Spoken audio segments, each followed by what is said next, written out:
There are blankets that keep your propane tanks warm because if you don't do that, they can freeze up and then you have no heat and no generator unless you have a Momentum or something on that with a toy hauler and they have gasoline generators. But in my camper, I only have a generator that runs off of propane. So that you could leave your fifth wheel connected to your truck and stay in it and use the kitchen and the shower and all of that stuff. I know that there's a lot of opinions on opening slides while you're not level and that it could scratch the floor, so on and so forth. I've talked to the dealership that I bought it from, and when I actually toured the camper for the first time before purchasing it, it was not level and the slides were out.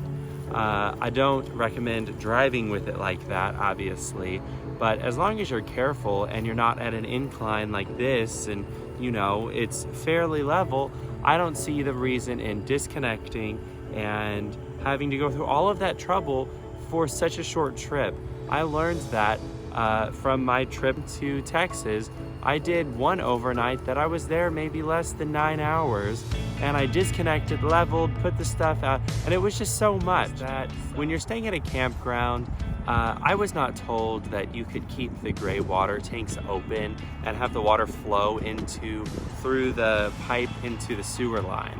I always had them shut, and then I would be showering and it would fill up, and then I'd have to go out there in a towel or whatever and have to open them and let them drain and that kind of thing. Well, one of my buddies told me that, why are you doing that? You can leave them open and not have an issue. Now, once again, there's a lot of people that have concerns with it because smell can come into the tank and then come into the camper. I've had no issue whatsoever. I stayed at my campground in Tampa, Florida for 2 months and left it open, and really made a huge difference in being able to live in the camper like you're in a house. My next thing that I wanted to talk about that I posted in a group on social media is that coming from boating, boaters use their generators overnight all the time. So as boating, I assume in a camper, you buy a generator, you spend the money, you use the generator overnight. Well, there's a lot of people that agree and disagree once again. So what I did to be extra safe is I purchased and I'll show you a picture right here.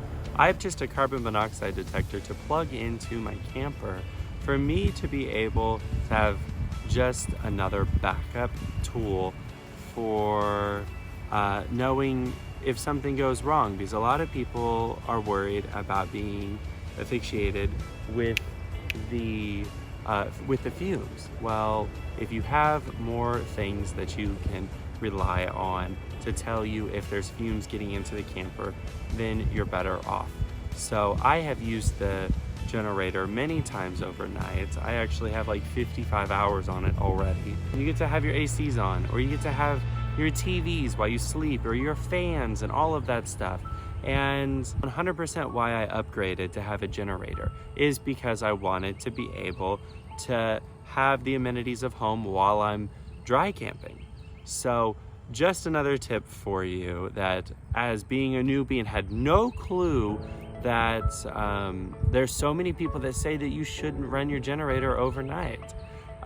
It's a new generator, so it's not that loud. There's a lot of people that, you know, that disagree with it because they want the quiet and they want all of that. Well, once again, I want the amenities of home. That's why I purchased having a generator. The next tip that I have for you is that I am by no means a mechanic, or I know what I'm doing for the most part when it comes to fixing things. I could read an instruction manual and try to figure it out, but typically I just leave it up to the experts and call somebody to do it. Well, I got a quote to put my backup camera on my fifth wheel because I'm doing this road trip by myself, and They quoted me like $750 to put a backup camera on. It did not come with a backup camera, but it came wired for it. So it's very plug and play. I bought the Furrion camera at a store because I needed it pretty soon, and I opened it up and it was literally super simple. All I had to do was, there's a little camera, and at the top of my camper there's a little fake dummy one. You unscrew 2 screws, and then it's like plug and play as in plugging in your phone. It was a little round thing and you just put it into the plug and it was working. Now, to have power go to it, you have to have your running lights on while you're traveling, that's just extra security for people to know that you're driving down the road if it gets cloudy or rainy or something like that. So I did not upgrade to the big screen. That they have like a 5-inch screen and a 7-inch screen and all of that. I got the smallest screen. I got the cheapest option that I could do, and I have not used it that much, but I always turn it on, and it's an ease of mind knowing how far away I am from something that I'm backing up to. A lot of people like put it up and they can see the cars behind them, so I can see what the distance is to the tree that I'm backing up to or something like that. Like in this site, there are trees behind me. The next tip that I have for you is when you are traveling or putting in your slides on your camper, make sure that there's nothing underneath the slides when they go up, because it will scratch your floor. And if you have a floor like mine to where it's a vinyl plastic, you get some rocks or something under there and it will scratch. So you've got to be very careful with that. The next tip that I have for you if you're looking to get into RVing, or if you already are, is the washer and dryer. I was told from the salesman, you're not going to use the washer and dryer. They're too small and it's just not efficient. Well, I stand corrected. I went ahead and paid for it at the dealership and they installed it. And I know that you could do it yourself, but once again, I'm not very handy.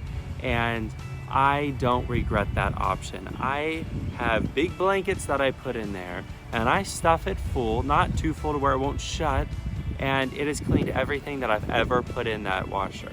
And the dryer works phenomenal as well. Highly recommend, if you're contemplating on doing a washer and dryer and you're full timing or you're just traveling a little bit, to look into it. And you know what, it was so easy for them to install, because in my camper it was already all set up for them, that I could have done it myself and probably saved about $500.